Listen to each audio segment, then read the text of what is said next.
This is Patrick Mulcahey. Mulcahey is a veteran soap writer who penned scripts for the likes of Santa Barbara, General Hospital, and The Bold and the Beautiful, among others. According to his bio in IMDb, executive producer Bradley Bell lured Mulcahey out of retirement to join the writing staff of The Bold and the Beautiful in 2005. After an initial pitch of the storyline of Susan Flannery's Stephanie Forrester faking a heart attack. Now, I know you might be wondering, girl, what does this have to do with anything? Hold on to your hats. I'm about to pour you some very interesting tea.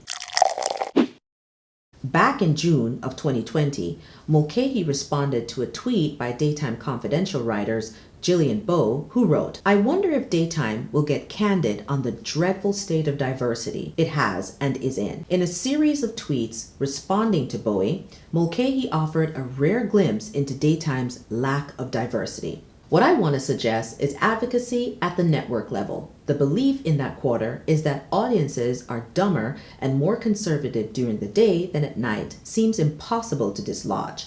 And under its influence, the network pressure exerted on Black characters can render them paper thin and delegated to the sidelines. One example, when I wrote Maya's wedding in Bold and the Beautiful, at which a simmering conflict between her and her rejecting father erupted, I had Julius talk about how his father came north in the Great Migration and started his own business, about how having a trans daughter was something Julius felt he had to hide from his church community, and much else, all of which was cut when the episode aired.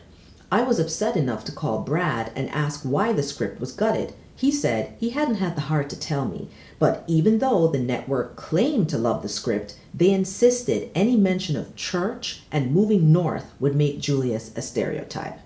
So the character's background and backstory had to be cut, and the reasoning that accompanied them.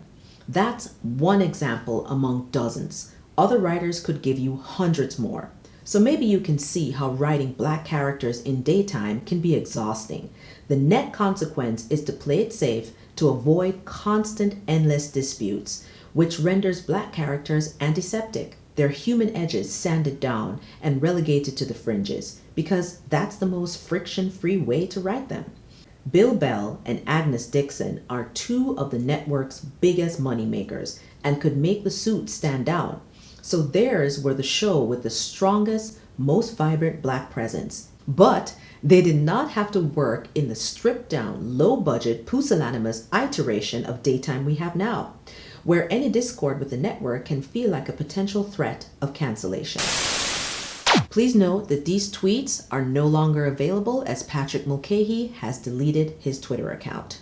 So in this series of tweets, Mulcahey basically confirms that Daytime's lack of diversity is in part due to bias and pressure from the networks to keep playing things safe, as they feel certain stories won't be accepted by the Daytime audiences because they're too conservative. And this brings me back to something Rena Sofer said about playing the erectile dysfunction storyline with Lawrence and Victor. The ickiness of the husband talking the wife into having sex with his employee, and then the racial aspects that were also added into that. Think about what Rena is saying here, guys, because it's worth contemplating. I know when I did my posts and in the comments, a lot of you talked about the racial implications, how they were using Carter as a placeholder for Eric, and how, as his employee, as his boss, there was a lot of gray area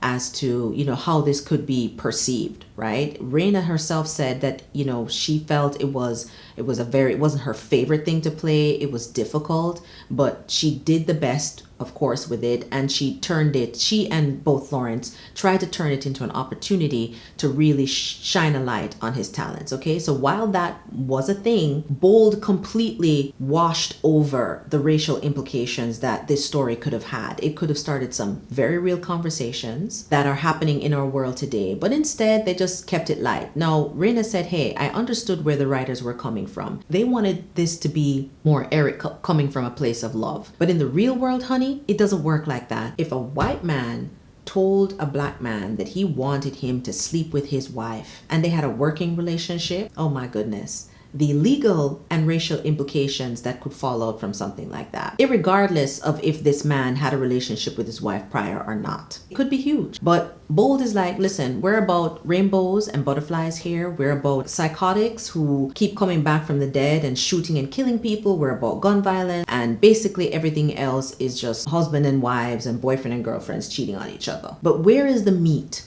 Where is the interesting conversations that can be had from the storylines? Because I don't know if anyone remembers this, but this is how soap operas started out. This was the template that they used, and this is what made them popular in the first place. Soap opera is increasingly turning to the real world for some of the more serious contemporary problems. As of today, daytime soaps is down to 3 soap operas that are on the networks. All right, Days of Our Lives is now moved over to streaming on Peacock. So officially on network television, there are only 3 daytime soaps left.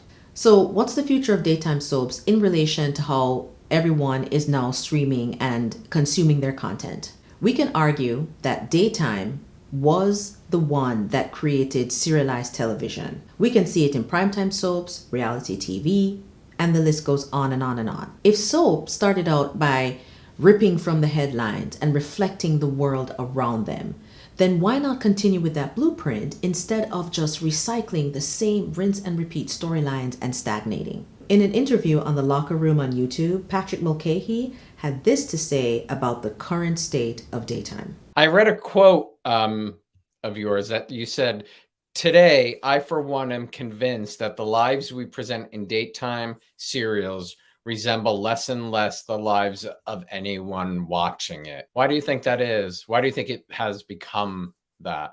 The executives don't base their ideas of drama, network executives now, broadcast networks, don't base their idea of what drama is or should be on the lives of real people. They base it on other dramas that they've seen on TV.